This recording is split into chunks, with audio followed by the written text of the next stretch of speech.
This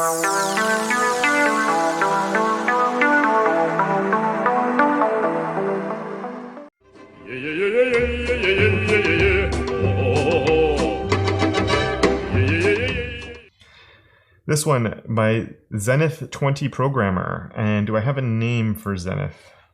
I don't have a name for Zenith. We just have, that is your name. Zenith20 is your name. We get this nice, cool 3D cube. They have their own YouTube channel. Awesome. They're 14 years old making stuff like this.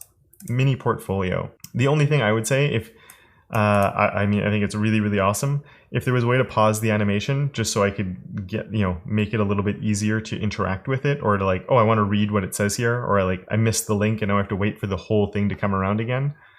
So if there was, and maybe I'm missing it, but if there was a way to pause the animation, it would just make it a lot easier for people to sort of pause, they can read it, hit play again. But very fun. Or if, you wanted to bring in some JavaScript, then being able to interact with it a little more, could be really, really cool. But it's a really fun take on the cube that I've never seen before, giving different information like this for like a little mini portfolio. So it's pretty fun.